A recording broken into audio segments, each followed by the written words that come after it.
Hello guys, it's Mungai Eve. Welcome to the Mungai Eve show. And of course, you're the #1 online TV show.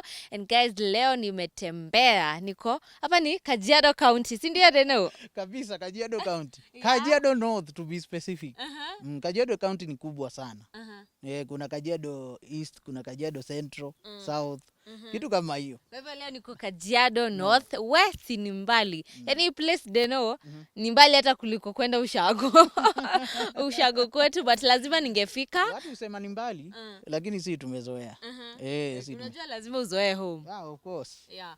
So guys, leo nimetembelea Denno. I want us to have a conversation because maybe kuna watu wanashangaa Denno ako wapi. Denno ananiambia yeye bado anatoa muziki, lakini akipatana na watu kuna watu bado wanamwambia ati wao ni bado niko underground. Ati bado hawajasikia ngoma yake ingine. So that's why nimemtafuta tupige story, and in the meantime by the way akona a new song unafaa uende uiangalie by the way. Before that Denno, uko aje? Niko poa Eve. How are you doing? I'm doing great. I'm a big fan of you. Mimi ni fan wako na ni yule fan real. Ule real. Ukweli kabisa. By the way Denno adanganyi, nimefika tu na ninaritia stories za jana. Asante, nashukuru sana. Yes. But nimeona uko poa. Kabisa. Tunashukuru. Nashukuru. Hapa ndio mtaa. Wow. Ndio miishi mnajifichanga. Huko ndo unajificha. Huko ndio underground. Sasa huko kwingine tunakutana na wasee wananiambia sijui ni gani. Okay, Denno, unajua watu wengi wanakujua from way back, like probably 10 years ago. Yeah. Kuna ile ngoma yako yenye famous sana, Mbona, pia kuna story yangu. There are songs zenye uliweza kufanya na wasanii wakubwa sana kwa industry. Nataka kujua safari imekuaje hadi saizi juu. 10 years ago. 10 years ago ni mingi sana. You know 10 years ago ni uchaguzi mbili. Guy, 10 years ago nilikuwa na miaka ngapi? 11. Hey! Ni kitambo sana. Hey you. 10 years ago I was just 11 years old. Kwa aliama? Yeah, kwa nani yake? Go ahead, ya Denno. Ni girwa girigiri. Kweli. Na ukithondekete indo. Ile ko. Tutaconfuse watu wenye waelewi. Anyway, tunasema Eve ako sawa. Tunasema Eve. So how has the journey imekuaje? Safari imekuaje since then? Safari imekuwa refu. Na imekuwa na changamoto nyingi, lakini imekuwa nzuri. Sababu each and every day tunasema is a learning day. Na mimi nimejifunza mambo mengi sana. So naweza sema since 2012 hiyo ndio watu walinijua. Hiyo ndio watu wanafikiriaga nilianza kuimba. But I started in the year 2007. Hapo nilikuwa na unakumbuka hizo time watu walikuwa wanatoa makaseti. Makaseti. Wewe ulikuwa mdogo.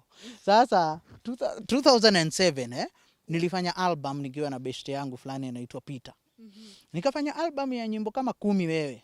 Na nikafanya video hapo kali ya album. Nikapeleka kwa station wakaniambia Denno tunaweza taka tukusaidie. Lakini hii haiwezi. Shida ilikuwa ni ngoma ama ni quality? Ilikuwa quality. Okay. Ilikuwa quality ya production audio na video. But nashukuru Mungu kwa sababu kuna mahali nilianza. Na hawa jamaa wenye waliniambia hivyo, of course walikuwa mabeshte zangu sana. Watu kaa kina Njugush, kina Anthony Ndiema, ni watu kina Tina, watu ambao walikuwa marafiki zangu sana. So niliweza kulearn industry kuanzia hiyo time. So ndio tukakutana na Dadio in 2010, tukafanya Mbona 2012. Okay. After project ya Mbona, what exactly happened? Ilikusaidia kivipi so far, na pia changamoto zenye umepatana nazo since then? Unajua before Mbona happened, kulikuwa na changamoto kubwa sana kwa watu ambao wanaishi na disabilities. Walikuwa na discrimination nyingine hatari sana back in the days. Sababu ungekuwa hauoni kama mimi na umeenda M-Pesa, hata watu wangefikiria labda hauongeangi. So wangeongelesha mwenzako mwenye uko na yeye. Una understand? Na hiyo kitu ilikuwa inaniuma sana kwa sababu mimi ni mtu naweza ongea. Unasikia venye niko na kiherere. Denno anaongea. Ongea sana. So nilikuwa nasikia uchungu nikiona jamaa hata anasema salimia huo boy. badala nisalimia directly. It used to hurt me. Na nilikuwa nafikiria venye tunaweza communicate, tuambie wasee sisi tuko poa tu, ni macho hatuna. Na by the way si tuko poa juu tunajua sisi ni macho hatuna. Nyinyi mnafaa mtafute ule mavu yenye mko nayo, sababu kila mtu yenyewe ako na disability. Sasa yetu ni rahisi juu tunaijua. Yenyi mko na kazi, yenyi hamujui. Lazima mresearch. So when we did Mbona, ilifungua watu wengi macho. Kuza hata nakumbuka wale maselebo walikuwa kwa video hiyo time, kina Pinye, kina nani, wote wakifunguka wakisema si tuna mtu anakaa hivi, lakini mimi sijawahi muangalia, sijawahi msikia, ama sijawahi taka kujua anapitia nini. Una understand? So Mbona ilikuja ikakuwa an eye opener to so many people. Na at least sasa watu kukaanza kuwa na hiyo inclusivity, kukaanza kuwa na hiyo love na hiyo respect. Yes. Okay. Nani whose idea was it Mbona? Was it your idea ama ilikuwa ni Daddy Owen ama ninyi pamoja you came together with the idea? Of course idea ilikuja na Daddy Owen lakini watu wanafikirianga ni yangu. I think sijui kama nilimuosha ama kulienda aje, but sijui. Sijui, mnaweza muuliza. Anyway, ilikuwa idea yake. Na hiyo time hata akiniambia tunataka tufanye Mbona, si tulikuwa tumezoea zile gospel za unaweka chorus verse moja mzima ya Bible. Ulikuwa unasikiza hizo wimbo. Chorus ni verse moja ya Bible. So analeta neno moja ati Mbona. So unashangaa ni nini huyu mtu anataka kunipeleka wapi? But finally iliingiana, nikapiga verse poa pia. Na ika bond na ika communicate the message that I wanted to communicate. Yes. Okay. Wewe kama as an individual mwenye ana live with disability, were you affected by the challenges zenye zilikupush sana uongele hapo kwa hiyo ngoma? Umesema you faced watu wako na disability wamekuwa kiface so many challenges. Mimi zilini affect sana. Cause hata nakumbuka mimi nimeenda hoteli mara nyingi, hata wakiniambia kama we unakula uko na pesa. You understand? Hata after nimefanya Mbona, nimeenda hoteli fulani, sitasema ni gani. Nikaingia wakatuambia bana huku akukulangi watu kama hawa. Uko na pesa kwanza? Nikaambia wewe jamaa, mimi naweza mlipia rent ya miezi 3 na ninunulie hiyo chakula kwa hiyo hoteli. Na sikukuwa na pesa. Lakini lazima ningekuwa strict ndio wajue si kila mtu ambaye anaishi na ulemavu ni bega. Yes. Okay. So you feel like the society has that perspective ya kufeel people living with disability wao ni bega, wanaomba. Unajua what happens watu angalia condition kwanza kabla ya capability ya mtu. And that is hiyo ndio kitu huwa tunasafa mpaka saa hii. Kwa sababu ukienda mahali watu watafikiria vile utafika kwa hiyo event before akupatia hata do yao. You understand? Yeah. Na wanajua wewe ni msanii mzito, unajulikana, wewe umeimba. Wanajua unaimbanga. Lakini bado watashindwa boys atakujaje kwa event. Okay. So after Mbona, sasa mshafanya Mbona na Daddy Owen imefanya vizuri, uliamua aje wewe kama msanii na muziki wako? After Mbona tulifanya album inaitwa Naona Mbali. Naona Mbali ilikuwa na ngoma mingi na 9 tukafanya Naona Mbali, kulikuwa na collabo pia hapo ndani, kulikuwa na Danko hapo ndani, kulikuwa na Eunice Njeri, tulifanya ngoma inaitwa Safari na Eunice Njeri. And na tukafanya nyingine na tulifanya ngoma kadhaa na zikakuwa poa, nikakuwa nominated Groove. Hizo time Groove ndio ilikuwa inasema. Hizo time season ya gospel ilikuwa hapo kwa climax. So ndio kina Bahati sasa walikuwa wanatokea hizo time. Okay. Ndio sasa mkapatana na Bahati. Bahati tulipatana 2013. Okay. Yeye alikuwa amenominatiwa Groove kama new artist of the year. Pia mimi nilikuwa nominated. So hapo ndio tulipatana na tukakuwa mabeshte. Yes. Okay. And when did you come to do a song with him? Tulifanya 2016. 2016 ndio sasa tulipatana. After nimefanya hiyo album, tuseme niliingia underground vile watu wanasemaga. Okay, nini nilikufanya ukaingia underground? Hata sijui. I think tu ni venye ni kitu tu nataka kuongelea leo. Ni ile wasee unajua mse kuaccept kitu unafanya peke yako. Juu ashazoea kukuona na Daddy Owen, anataka next time akuone bado na Daddy Owen. So it was hard people to accept your solo project. Yes, of course. Of course. Na tukafanya nini? Okay, nikapotea and after nimerudi sasa tulirudi na Baha. I think watu wakajua sasa huyu jamaa na ikakuwa ni comeback, una understand? Tukafanya story yangu na nini kukatokea maskando here and there. Daddy Owen alifanya nini, vitu zika happen mingi. Okay. Hapo kwa scandals, what's your relationship with Daddy Owen? Unajua kuna wale watu right now kuna wale watu who feel like Daddy Owen walikosana na Denno nini, but ningetaka kujua what's your relationship with Daddy Owen right now? Right now we are brothers. I mean, si hata uko home wasi uko sana. But vitu za 10 years ago hata utaweka ukifanya nini. Hata ukijaribu kuweka wewe ndio unaumia sababu wewe mimi ni mtu naweza taka kugrow. So hiyo ni kitu niliondokea kitambo sana. Na ni kitu tulisahau, yani hiyo ni kitu tulisahau. Sisi we are friends. So you get to meet and communicate. Of course. Okay. Juzi mmepatana na yeye ama it's been a minute? Na yeye Friday. Tukapiga chai mahali, tukapiga story. Na maisha inaendeleaga tu. Okay. Hata labda mtasikia wimbo. Hata nilikuwa nataka kukuuliza if you looking after to come up with a song with him. Hakuna anga beef. Si hizo stories ziliisha. We are good friends. We can do something together. We can do anything. Yeah. Okay. Then umetaja Bahati. Hapo kwa Bahati, there's so many people who know 2016 Bahati bought you a car. Na nikiangalia pale hiyo ni 2019. Oh, ni 2019. Okay. Na nikiangalia pale naona kuna gari mbili, a blue one and a grey one. Maybe you can tell us more about the car. Ukweli ni kwa alileta. A blue ndio hiyo alileta. It's still active. Iko sawa. Iko sawa. Okay. All right. What about Bahati? What's your relationship right now? Sisi ni marafiki tu. Kama vile tulivyokuwa kitambo. It's only that we are not working together but we are friends. Yeah. Okay. And right now unajua Bahati.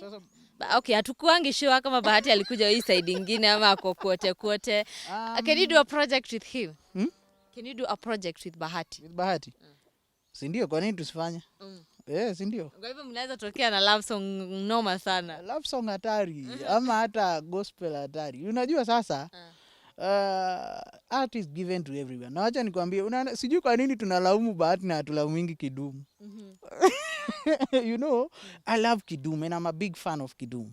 Kidumu ni yule mse atamka asubuhi na mkimuona mmwambie mimi pia nataka ka wimbo. Kidumu ni yule mse atamka asubuhi asikie anataka kufanya mapenzi, apige. Amke asubuhi asikie anataka kufanya anataka kufanya kitu inasifu Mungu, afanye. You understand? Na hatumblamingi, in fact tunamsikizaga sana. So I think ni art tu na anyway, I'm not supporting that people should lose their faith. Watoke gospel and secular ama nini. Okay. But where do you think most of the time a gospel artist akitoa ngoma kama ni a love song, people tend to think probably I'm a backslide ama tena aimbi gospel tena, yet it's just a love song? Nashindangwa kuelewa kabisa kwa sababu love song ni okay, generally inaongelea love tu. And God himself is love. Love ilitoka kwa God. So sioni ni kwa nini watu watakujudge kwamba umefanya love song na wewe ni mtu wa gospel. But pia kulingana na content yenye umeportray hapo mbele. Pia kama video yako si decent, watu wanaweza pia kujudge. Okay.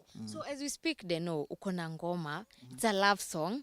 Yeah. I would love to know more about that project. Mbona uli feel this is the right time to release it? Is it because unajua leo ni Valentine's? Leo ni ile siku. Na nasikia watu wakisema ni fake sana. Anyway, wanasema Valentine is forever. Valentine inafaa kuwa forever. Ndivyo wanasema. Okay. So ndasema kwamba this is a song ambayo tuliandika way back. Iliandikwa, in fact it was written by a cousin of mine, anaitwa Sali wa Irimu. And then from there mimi nikafanya arrangement ya hiyo ngoma.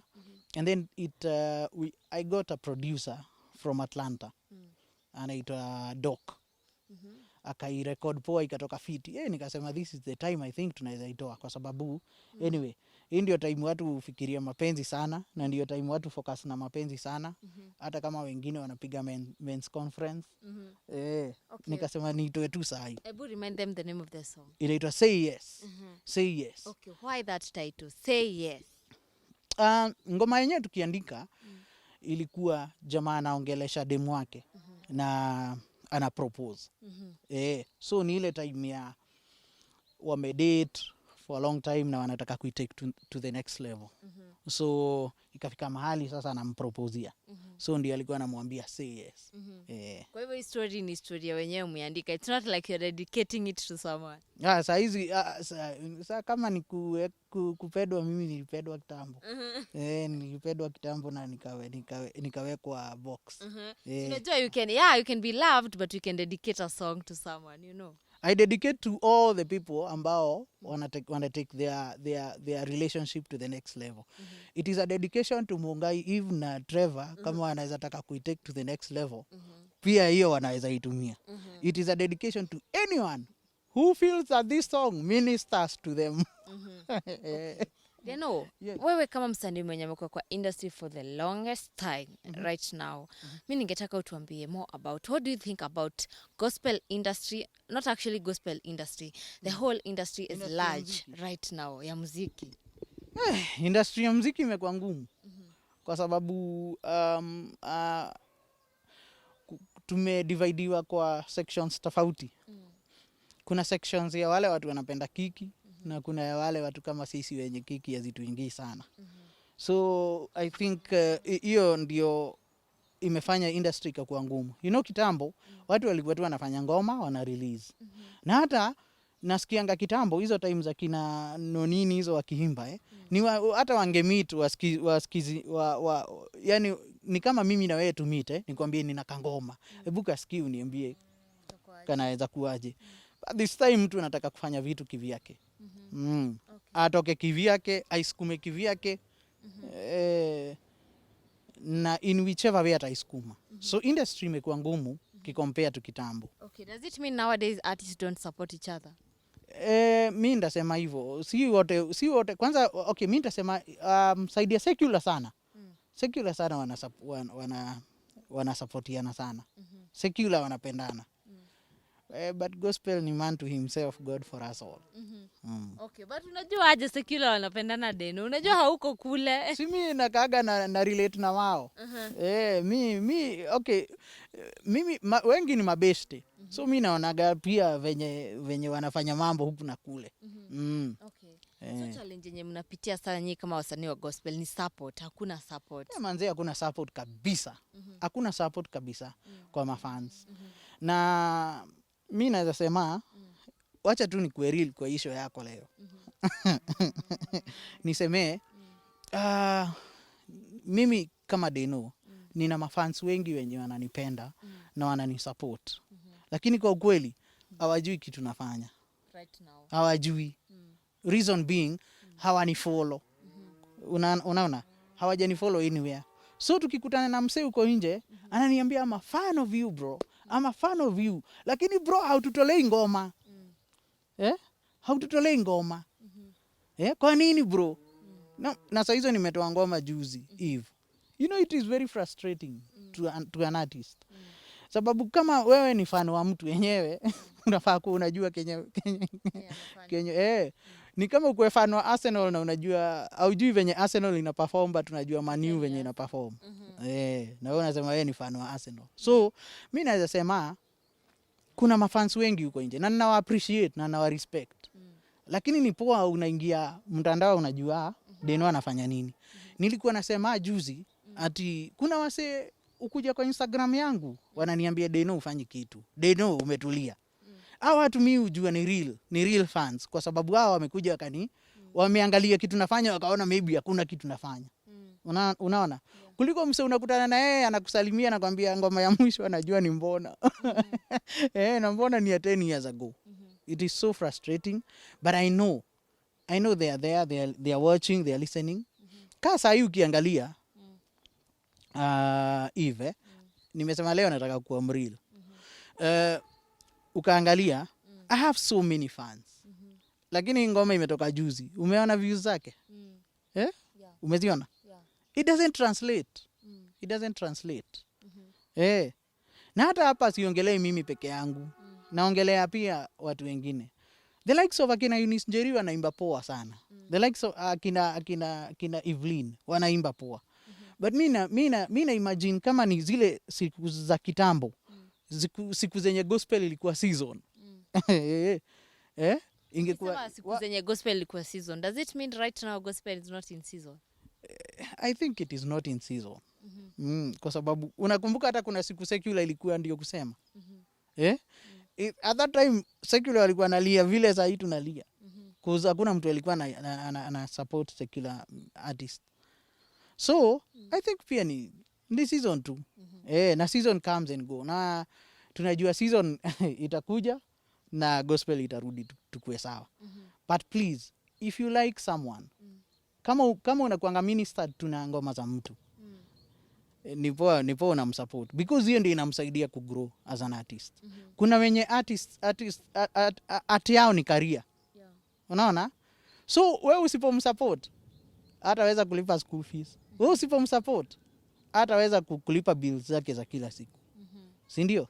Yeah. So, Denno, umetaja hapo mambo ya support. Naona wasanii wa gospel pia wanajikakamua. Wanatoa albums. Juzi tumekuwa na album ya Daddy Owen. Jana tena tumekuwa kwa album launch ya Size 8. Amedrop album siku ya leo. Na tukiwa pale kulitokea vurugu kidogo. Ringtone kama kawaida. Unamfuatilia Ringtone? Sana. Unajua vituko zake? Chairman himself. Chairman wenyu. Very able chairman. Kulingana na sijui ni nani. Lakini ni au kumchagua au kumpea kura. Sijui alikuwa chairman lini.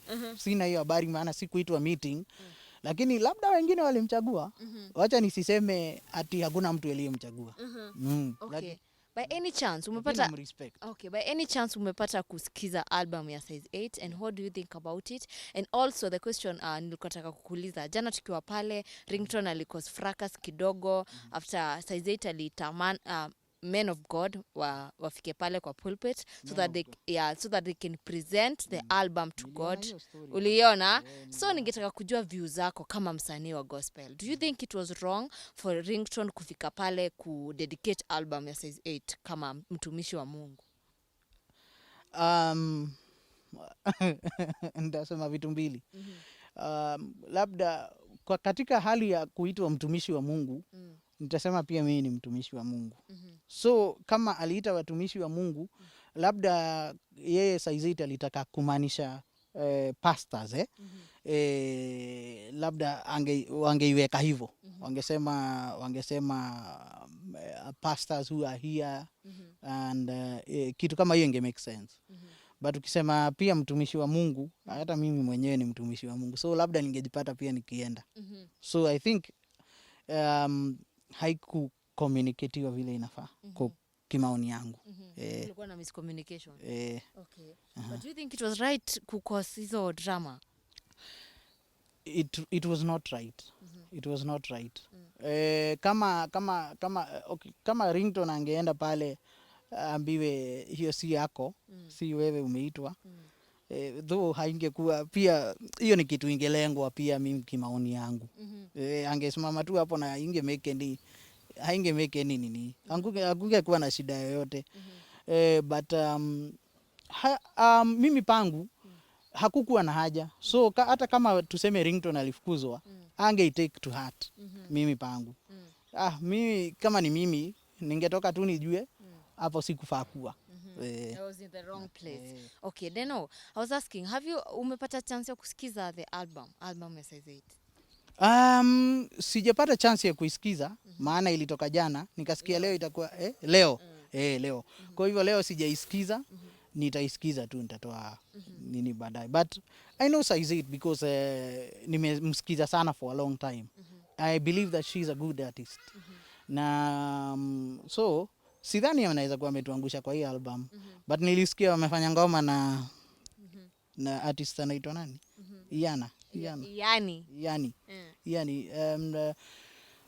Na hapo nikasikia kiulizwa, mkimuuliza maswali mazito DJ Mo. Mkimuuliza Ian is a secular artist. Kwa nini anafanya wimbo na size? I will not have a problem with that. Mimi pangu. But kwa nini size anafanya hivyo?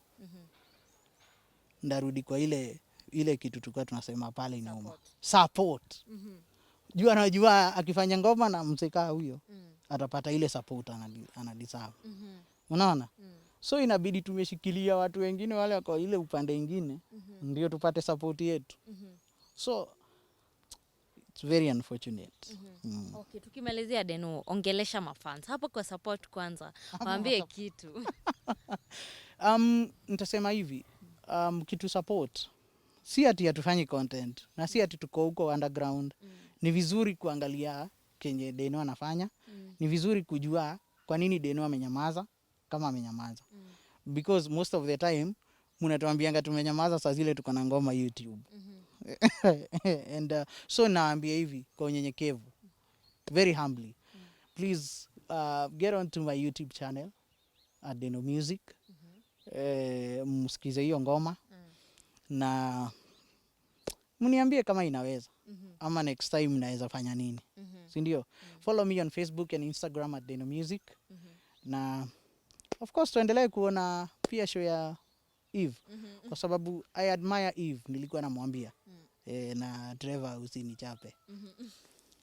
I admire Eve sababu hii platform unaitumia pia kuinua watu wengine. Unaitumia pia kuchange lives za watu wengine. So endelea na hiyo kazi poa unafanya.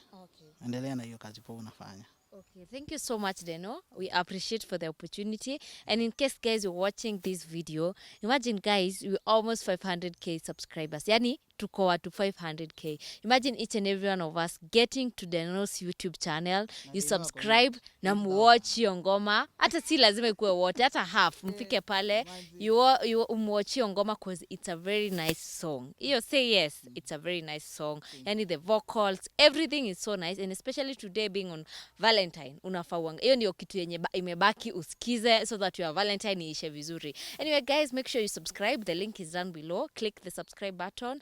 Muendelee kumfollow pia mfuatilie and then pia yeye endelee kutupea kazi. Ama ni aje Denno? Kabisa. Kabisa. Okay. Kazi nazo mtaziona mkiingia hapo.